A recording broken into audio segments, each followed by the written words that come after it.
नमस्कार, उत्तराखंड समाचार में आपका स्वागत है। मैं देवेंद्र प्रसाद। सबसे पहले मुख्य समाचार। हरक सिंह रावत मंत्रिमंडल से बर्खास्त। अनुशासनहीनता के चलते भाजपा ने भी 6 साल के लिए किया बाहर। कांग्रेस में जाने की जताई जा रही है संभावना। महिला कांग्रेस की प्रदेश अध्यक्ष सरिता आर्य ने आज भाजपा का थामा दामन।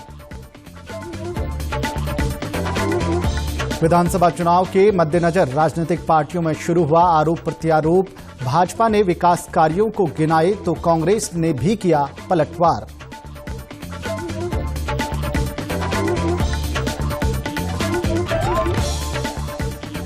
राजनीतिक दलों के सार्वजनिक स्थानों पर रैली और धरना प्रदर्शन पर 22 जनवरी तक रोक बरकरार। सरकार ने नई एसओपी में जारी किए दिशा निर्देश।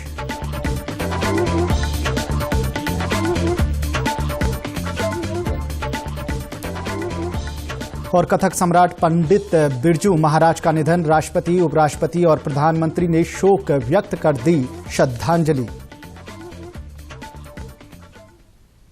अब समाचार विस्तार से। मुख्यमंत्री पुष्कर सिंह धामी ने काबीना मंत्री डॉक्टर हरक सिंह रावत को मंत्रिमंडल से बर्खास्त कर दिया है। साथ ही भाजपा ने भी 6 साल के लिए उन्हें पार्टी की सदस्यता से निष्कासित कर दिया है। डॉक्टर हरक सिंह रावत पर पिछले काफी दिनों से विधानसभा चुनाव में मनमाफिक टिकट देने के लिए दबाव की राजनीति करने का आरोप लगाया गया है। उनके कांग्रेस में शामिल होने की चर्चाओं को देखते हुए भाजपा ने ये कदम उठाया है। मुख्यमंत्री पुष्कर सिंह धामी ने कहा कि हमने उनके विकास से संबंधित हर मांग को स्वीकार किया, लेकिन परिवारवाद हावी होने पर संगठन ने उनकी मांग को स्वीकार नहीं किया है। मैं पूरा उनका सम्मान किया। हर समय जो है जब भी उन्होंने विकास के मामले में कोई भी बात करी तो हमने हमेशा, थोड़ा असहज स्थितियां भी आई लेकिन उसके बावजूद भी हमने हमेशा कोशिश करी कि हम उसको करें। लेकिन इस बार क्योंकि स्थिति थोड़ा सा इस प्रकार की हो गई कि वो टिकट के मामले को लेकर काफ़ी बार जो है मीडिया में ये आ रहा था कि अन्य दलों के संपर्क में भी हैं। हमारी पार्टी सबका साथ, सबका विकास, सबका विश्वास और सबका प्रयास, इस आधार पर काम करने वाली पार्टी है। हमेशा हम राष्ट्रवाद के आधार पर काम करते हैं, विकासवाद के आधार पर काम करते हैं। हम परिवारवाद पर काम करने वाली पार्टी नहीं है, इसलिए हमारी पार्टी ने निर्णय लिया। वहीं भाजपा के फैसले के बाद अनुशासन के लिहाज से इसे कड़ा संदेश माना जा रहा है। भाजपा प्रदेश अध्यक्ष मदन कौशिक ने कहा कि जब तक वो अनुशासन में रहकर अपनी बात रख रहे थे तब तक उन्हें सम्मान दिया गया। हरक सिंह रावत जी को मंत्रिमंडल से बर्खास्त किया और राष्ट्रीय अध्यक्ष के निर्देश पर भारतीय जनता पार्टी की प्राथमिक सदस्यता सहित सभी पदों से 6 साल के लिए पार्टी से निष्कासित किया। जो अनुशासन की लाइन है, अनुशासन की लाइन से बाहर होना किसी भी कार्यकर्ता के लिए, नेता के लिए इस पार्टी में स्वीकार्य नहीं है। अभी तक हरक सिंह रावत जी जो बात कहते थे संभवतः वो उस अनुशासन की रेखा के अंदर थे, लेकिन अभी पिछले दिनों कल जब अनुशासन की रेखा के पार गए तब केंद्रीय नेतृत्व ने और मुख्यमंत्री जी ने ये निर्णय लिया। और मैं समझता हूं कि भारतीय जनता पार्टी में इस प्रकार अनुशासन का जो एक बड़ा महत्व है, उसकी जो रेखा है उससे पार जाने वाला चाहे नेता हो चाहे कार्यकर्ता हो, उसका पार्टी में कोई स्थान नहीं है। वहीं पूर्व मुख्यमंत्री और हरिद्वार से सांसद डॉक्टर रमेश पोखरियाल निशंक ने आज देहरादून में पत्रकारों से बातचीत की। उन्होंने कहा कि भाजपा एक ऐसा परिवार है जिससे सभी जुड़ना चाहते हैं। कुछ विधायकों के प्रति कोरी अफवाह उड़ाई जा रही है। मेरी कई विधायकों से बात हुई है, उनका कहना है कि वो भाजपा के सच्चे सिपाही हैं और पार्टी के ही टिकट पर चुनाव लड़ेंगे। ये कहना है कि जो मीडिया में चल रहा है साहब जो है वो उमेश साहू चले गए, जा रहे हैं, वो प्रणव जा रहे हैं, प्रदीप भट्टाचार्य, 3 का नाम मैं देख रहा था कल से रात भर चलता रहा। तो मैंने फोन किया प्रदीप को। प्रदीप भट्टा जो हमारे रुड़की से विधायक हैं, हंसने लग गए, बोले ये कर क्या रहे हैं ये लोग, क्यों चला रहे हैं गलत। उन्होंने खंडन किया। मैंने कुंवर प्रणव को सुबह बात की, तुम कहाँ हो? सर मैं देहरादून में हूँ। तो मैंने कहा कि ये क्या चल रहा है, मैं भी खंडन करता हूँ। सारे सोशल मीडिया पर उनका खंडन आपने देखा होगा। मैंने उमेश साहू से पूछा तो उन्होंने तुरंत कहा कि मेरी अभी कुछ पत्रकार मित्रों से भी बात हुई, कोई सोच मैं तो कल्पना नहीं कर सकता भारतीय जनता पार्टी में हूँ, भारतीय जनता पार्टी में ही रहूंगा। तो कई बार क्या है, जबरदस्ती कुछ ऐसा प्रवेश बनाने की कोशिश होती है।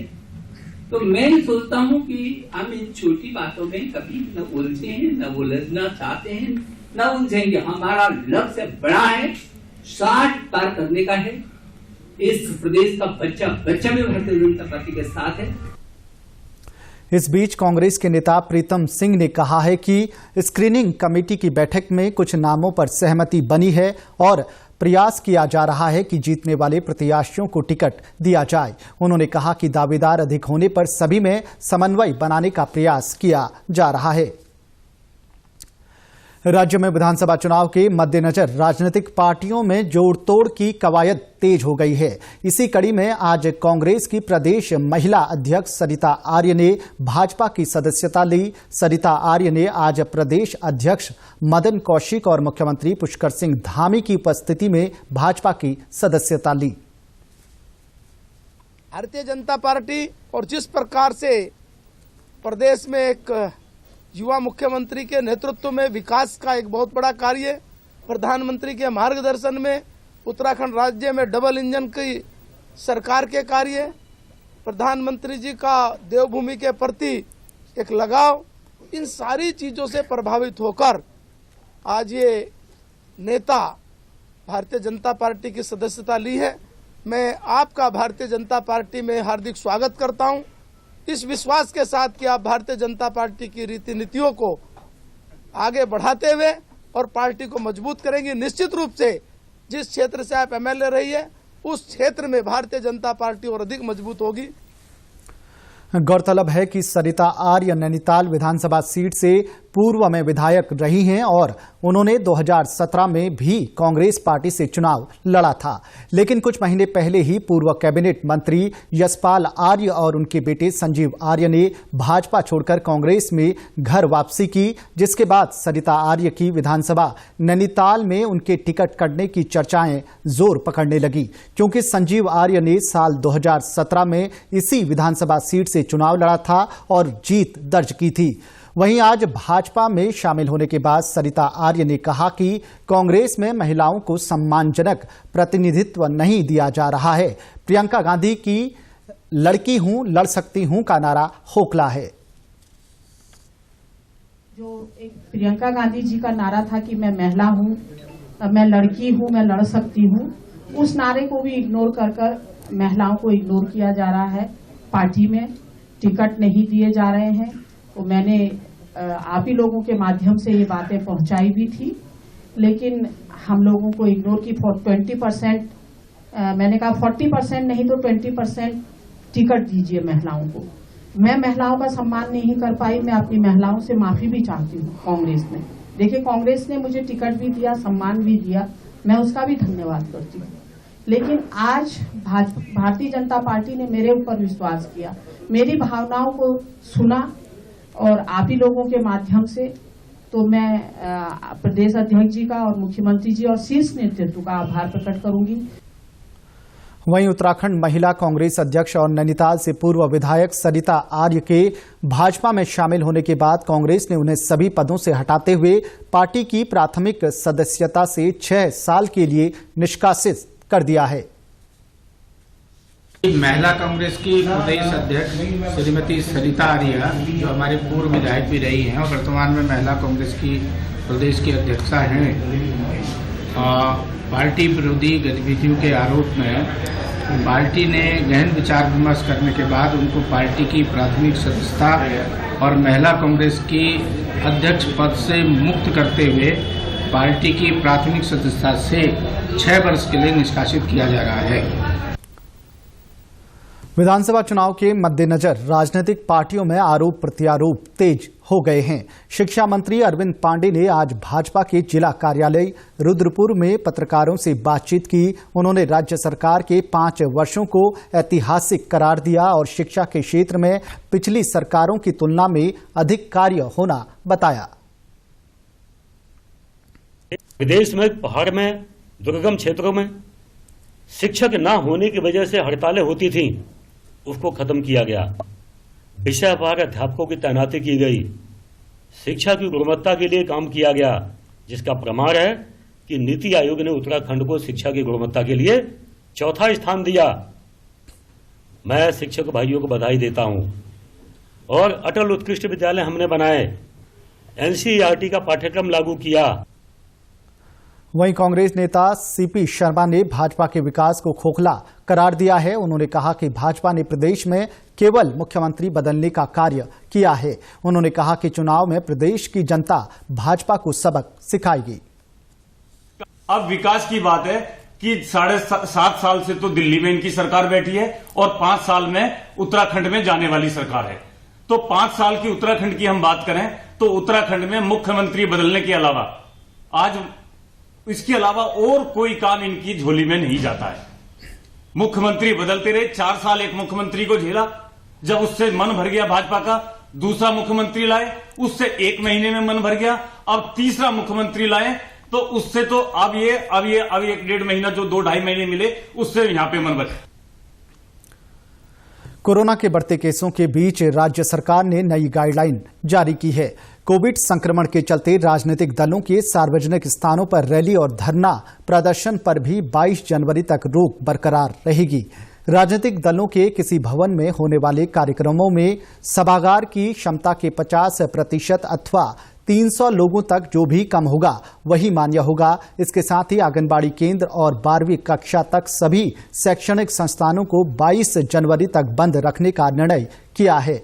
कल शाम मुख्य सचिव और राज्य आपदा प्रबंधन प्राधिकरण के सीईओ डॉक्टर एसएस संधू ने कोविड-19 के लिए संशोधित एसओपी जारी की। मुख्य सचिव के अनुसार कोविड के तहत लागू प्रतिबंधों को 22 जनवरी तक बढ़ा दिया गया है। नाइट कर्फ्यू व्यापारिक प्रतिष्ठानों के लिए तय समय अवधि पूर्व की तरह लागू रहेगी। नाइट कर्फ्यू रात 10 बजे से सुबह 6 बजे तक लागू रहेगा। Gym, shopping mall, cinema halls, spa, salon, theatre, auditorium, meeting hall केवल 50% क्षमता के साथ संचालित होंगे। खेल संस्थान, स्टेडियम, खेल के मैदान खिलाड़ियों के प्रशिक्षण के लिए 50% क्षमता के साथ खोले जा सकेंगे। इसी प्रकार खुले अथवा बंद स्थानों पर होने वाले विवाह समारोह, शव यात्रा आदि में केवल 50% क्षमता में ही लोग शामिल हो सकते हैं। इसी प्रकार होटल, रेस्तरां, ढाबों में भी 50% का मानक लागू होगा और होटलों के कॉन्फ्रेंस हॉल, स्पा, जिम का भी 50% क्षमता में प्रयोग किया जा सकेगा।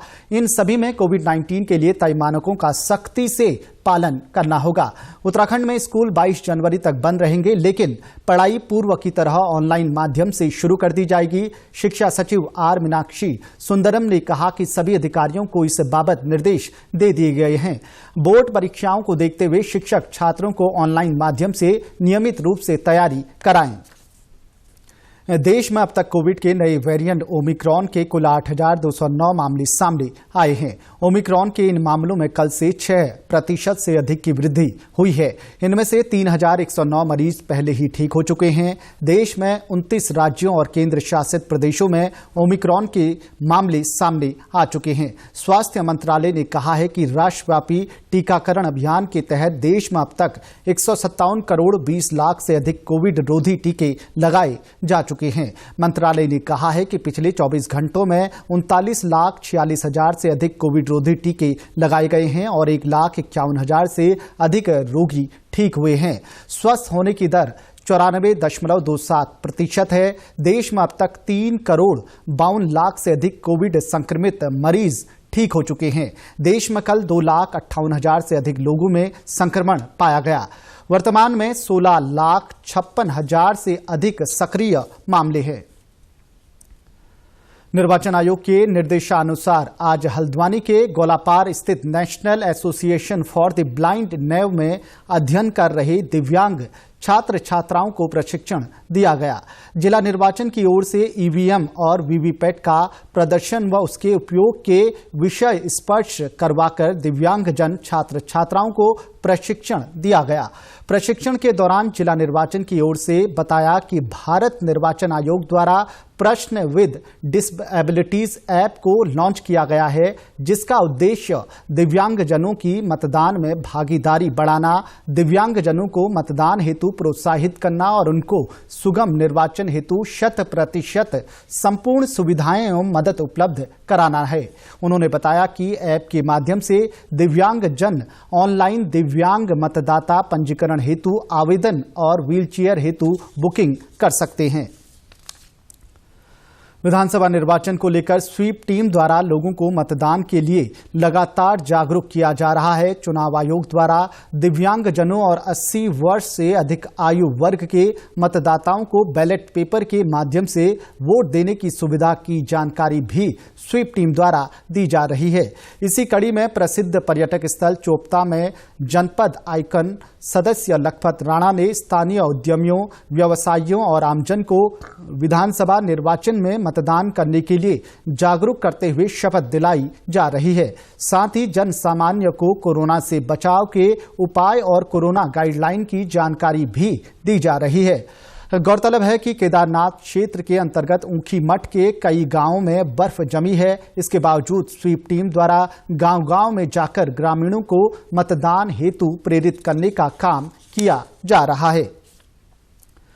प्रख्यात कथक नृत्य सम्राट और देश के दूसरे सर्वोच्च नागरिक सम्मान पद्म विभूषण से सम्मानित पंडित बिरजू महाराज का दिल का दौरा पड़ने से निधन हो गया। वे 83 वर्ष के थे। लखनऊ घराने के बिरजू महाराज कालका बिंदादीन शैली के पथ प्रदर्शक थे। वे अपनी उत्तम लय और भावनात्मक हाव भाव भाषा के लिए जाने जाते थे। बिरजू महाराज का नृत्य में लय ताल पर पूरा नियंत्रण और उनकी भाव भंगिमा बहुत ही प्रभावशाली थी। जाने माने कथक नर्तक पंडित बिरजू महाराज का 83 वर्ष की उम्र में रविवार देर रात निधन हो गया। पद्म विभूषण से सम्मानित बिरजू महाराज के निधन की जानकारी उनके पोते स्वरांश मिश्रा ने सोशल मीडिया के जरिए दी। लखनऊ घराने से ताल्लुक रखने वाले बिरजू महाराज का जन्म 4 फरवरी 1938 को लखनऊ में हुआ था।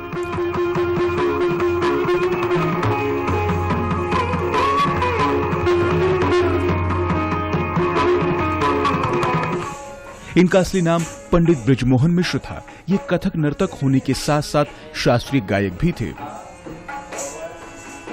लखनऊ के कथक घराने में पैदा हुए बिरजू महाराज के पिता अच्छन महाराज और चाचा शंभू महाराज का नाम देश के प्रसिद्ध कलाकारों में शुमार था। बिरजू महाराज को 1986 में पद्म विभूषण से सम्मानित किया गया था। इसके साथ ही इन्हें संगीत नाटक अकादमी पुरस्कार और कालिदास सम्मान भी मिला। काशी हिंदू विश्वविद्यालय और खैरागढ़ विश्वविद्यालय ने बिरजू महाराज को डॉक्टरेट की मानद उपाधि भी दी थी। 2012 में विश्व रूपम फिल्म में डांस कोरियोग्राफी के लिए राष्ट्रीय फिल्म पुरस्कार से सम्मानित किया गया था। इन्हें 2016 में बाजीराव मस्तानी के मोहे रंग दो लाल गाने की कोरियोग्राफी के लिए फिल्म फेयर पुरस्कार से सम्मानित किया गया था। राष्ट्रपति, उपराष्ट्रपति और प्रधानमंत्री ने पंडित बिरजू महाराज के निधन पर शोक व्यक्त किया है। राष्ट्रपति रामनाथ कोविंद ने अपने शोक संदेश में कहा है कि बिरजू महाराज के जाने से एक युग का अंत हो गया है। उपराष्ट्रपति एम वेंकैया नायडू ने ट्वीट कर कहा है कि बिरजू महाराज की अनूठी शैली विश्व भर के लोगों के लिए प्रेरणा थी। प्रधानमंत्री नरेंद्र मोदी ने अपने ट्वीट में कहा है कि बिरजू महाराज का निधन कला जगत के लिए अपूरणीय क्षति है। इंडिया ओपन का पुरुष एकल खिताब भारत के लक्ष्य सेन ने जीत लिया। 20 वर्षीय अल्मोड़ा निवासी लक्ष्य सेन ने मौजूदा विश्व चैंपियन सिंगापुर के लो केन यू को 24-22, 21-17 से मात दी है। लक्ष्य ओपन इंडिया में पहली बार भाग लेते हुए खिताब जीतने वाले पहले भारतीय हैं। आपको बता दें कि लक्ष्य सेन उत्तराखंड के रहने वाले हैं।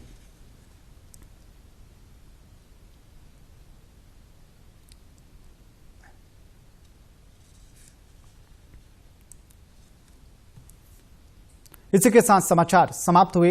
नमस्कार।